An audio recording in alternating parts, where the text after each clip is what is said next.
আমার নাম রানা তজু, ঠিকানা হচ্ছে এই বিদ্যাপীঠ চা বাগান। ওখান থেকে আসছি এদিকে এই পুঁজিতে কাজ করার জন্য। পুঁজিটার নাম হচ্ছে নিরেলা পুঁজি। পানগুলো ডেকোরেশন, এই পানগুলা তুলতেছি, পাঠাছি, এগুলোই কাজ। আর সময় সময় এই জুমগুলা ঘুরতেছি।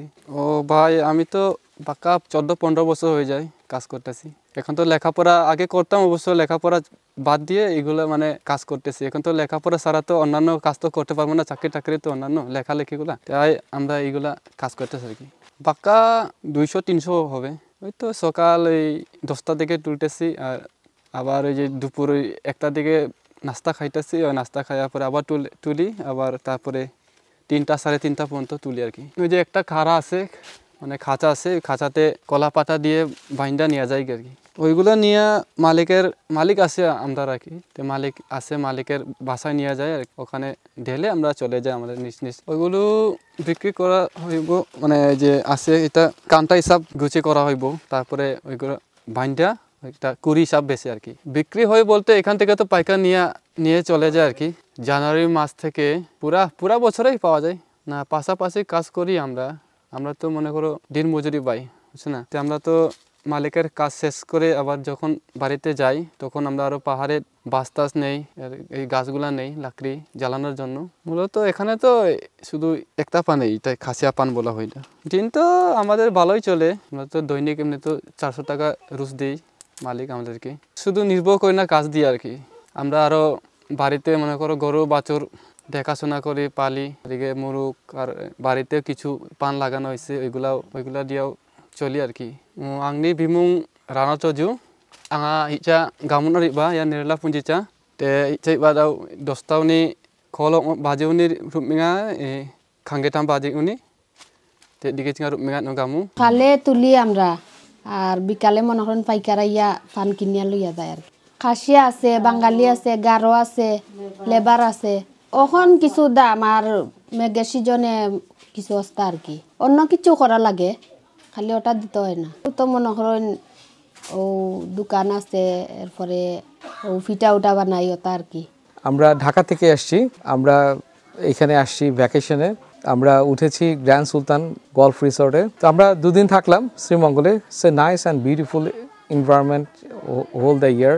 সো আমার কাছে মানে খুব ভালো লাগলো, মানে এত গ্রিন এনভায়রনমেন্ট এবং এখানকার মানুষজন এত ভালো, মানে তারা খুব আতিথেয়পরায়ণ। এবং আমরা আজকে চলে যাব, তো যাওয়ার সময় হঠাৎ করে আমাদেরকে, মানে যে গাড়িটা আমাদেরকে ঘুরিয়েছে সব জায়গায়, তো সে হঠাৎ করে আমাদেরকে এই নীলপুঞ্জি এই জায়গাটা কথা বললো এবং বললো যে এখানকার মানুষ খুবই ভালো এবং খুবই সুন্দর। আমরা লাওয়াছড়াতে গিয়েছিলাম, ওইখানেও আমরা খাসিয়াদের সাথে ওখানে দেখে এসেছি, বাট বললো যে এইটার থেকেও মাচ বেটার, আপনি এখানে যান, খুব ভালো লাগবে, আপনার ছেলেরা এনজয় করবে, আপনারা এনজয় করবেন। ওনারা সম্ভবত পান কেন্দ্রিক, এটার উপরে ওনাদের সবকিছু ডিপেন্ডেন্সি, এটার উপরে তাদের ইনকাম সোর্সটা সম্ভবত নির্ভর করে। তো আমার কাছে খুব ভালো লাগলো, হ্যাঁ, ওই যে অসাধারণ একটা জায়গা।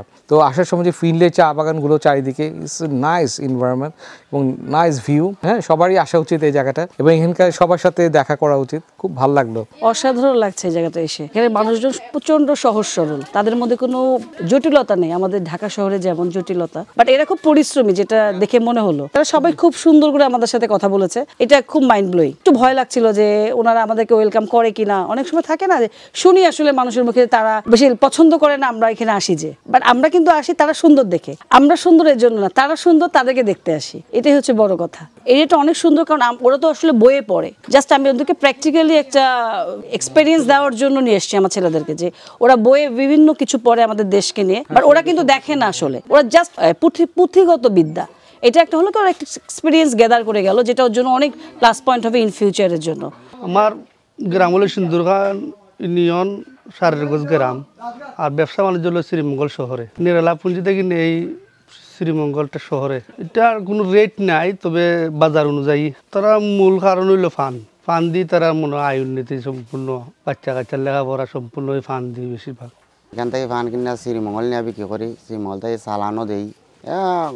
যেদিন যে দর লাগে, নিচে 1500, 2000, 2500 ফানে বুঝছে আর কি। বড়োটা বড় দর, ছোটোটা ছোটো দর, যেটা যেরকম চাহিদা ওরকম কিনি। তারা ফান চাষ করেন, ফান চাষ থাকি তারার জীবন জীবিকা চলা বসা করে। এর পাশাপাশি আর তেমন একটা খাসিয়া যারা আছে, খাসিয়া ফান চাষ করে। আর এটা সুবারি সিজনও সামান্য, সবাই নাই, তা গোটা কিছু ফ্যামিলির আছে। আর ওই ফান থেকেই তারা বাচ্চা কাচ্চার লেখাপড়া আশয় বিষয় যা কিছু আছে ফান থেকেই তারা করে।